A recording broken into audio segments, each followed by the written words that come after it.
नमस्कार दोस्तों, defence show में आपका स्वागत है। तो दोस्तों, दुनिया भर में जिस तरह से महंगाई और मंदी की मार देखने को मिल रही है, दुनिया के कई देश में आर्थिक संकट देखने को मिल रहा है और जिस तरह से रूस और यूक्रेन के बीच पिछले कई महीनों से युद्ध चल रहा है, उसकी वजह से हालात काफी मुश्किल हो गए हैं। सप्लाई चेन में भी बाधा साफ तौर पर देखने को मिल रही है। वहीं कोरोना के चलते अभी भी कई देश आर्थिक मंदी से उभरने की कोशिश कर रहे हैं। चीन सहित कई देशों में अभी भी कोरोना को लेकर हालात सामान्य नहीं हुए हैं। ऐसे में इन तमाम ग्लोबल इवेंट्स का असर न सिर्फ अन्य देशों में बल्कि भारत पर भी देखने को मिल रहा है। ऐसा पहली बार हुआ है जब डॉलर के मुकाबले भारतीय रुपया 80 रुपए के आंकड़े तक पहुंच गया है। और इसी पर आज हम डिटेल वाइज रुपए के दाम, रुपए की कीमतें कौन तय करता है, रुपए में आरबीआई की क्या भूमिका है और डॉलर के मुकाबले रुपये को संभालने के लिए हमें क्या क्या कदम उठाने चाहिए, साथ ही डॉलर के मुकाबले रुपया इतना ज्यादा क्यों गिर रहा है, इन सभी बातों पर आज हम डिस्कस करने वाले हैं। और ये वीडियो भी बहुत ही इंपॉर्टेंट होने वाली है, तो अंत तक जरूर देखिएगा। साथ ही अगर आप हमारे चैनल पर नए हैं तो चैनल को भी जरूर सब्सक्राइब कर लीजिएगा। तो चलिए वीडियो शुरू करते हैं। तो दोस्तों, सबसे पहले बात करते हैं रुपए की कीमत के बारे में। ये बात तो आप सभी लोग जानते हैं कि डॉलर के मुकाबले भारतीय रुपया 80 तक पहुंच गया है। ऐसे में जिस तरह से रुपया अपने रिकॉर्ड निचले स्तर पर है, उसको लेकर कई सवाल खड़े हो रहे हैं और इन तमाम सवालों के जवाब हम इस वीडियो के जरिए देने की कोशिश करेंगे। सबसे पहला और अहम सवाल ये उठता है कि आखिरकार रुपये के रेट कैसे तय होते हैं, आखिर कौन है जो रुपये के दामों को तय करता है। इस सवाल की बात करें तो हमेशा से रुपये और डॉलर के बीच पहाड़ जैसा अंतर नहीं था। 1947 की बात करें तो उस वक्त एक डॉलर की कीमत 3 रुपए थी।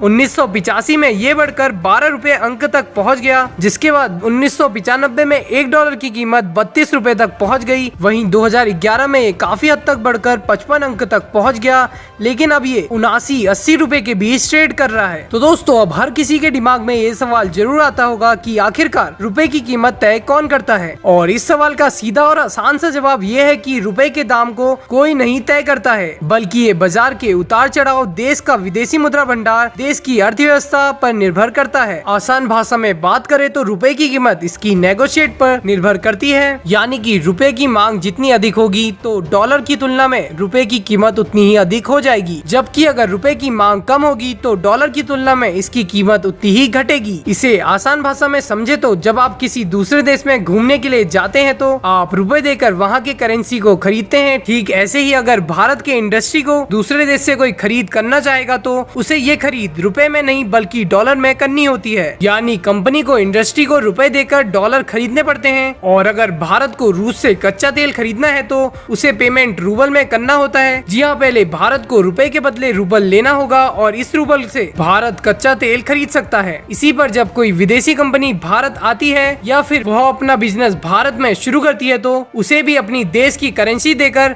रुपए खरीदने होते हैं। यही नहीं, अगर कोई विदेशी कंपनी भारत में बिजनेस सेट करती है या फिर कर्मचारियों को नौकरी देती है तो उसे पेमेंट रुपए में करना होता है। तो चलिए जानते हैं कि डॉलर रुपए में आरबीआई की क्या भूमिका है। दोस्तों, इस पूरी प्रक्रिया को सरल बनाने के लिए देश के बैंक अपने पास विदेशी मुद्रा रखते हैं ताकि वो इसे दूसरी करेंसी में एक्सचेंज कर सके।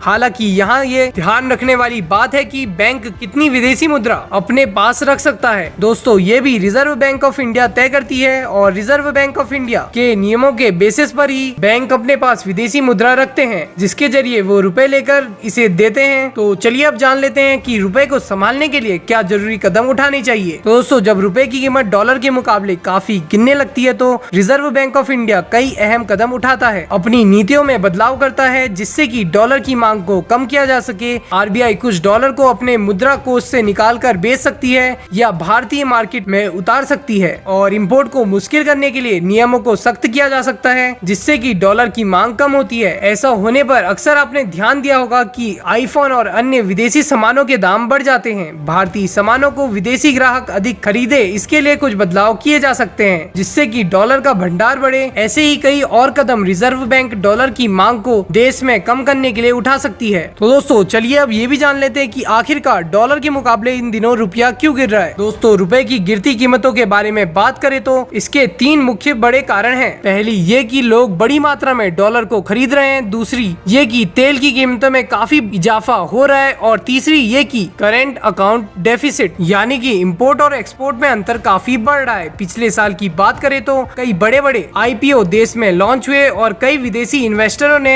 इसमें निवेश किया, लेकिन अब जब बाजार गिर रहा है तो विदेशी इन्वेस्टर अपना निवेश लेकर वापस जा रहे हैं, जिसके कारण डॉलर के मुकाबले रुपया काफी ज्यादा गिर रहा है। जी हाँ दोस्तों, इस पूरी वीडियो के माध्यम से आप समझ ही गए होंगे कि क्यों इन दिनों डॉलर के मुकाबले रुपया गिर रहा है। वैसे दोस्तों, आपको ये वीडियो कैसी लगी कमेंट बॉक्स में अपनी राय जरूर दें। फिलहाल के लिए इस वीडियो में बस इतना ही। जय हिंद, वंदे मातरम।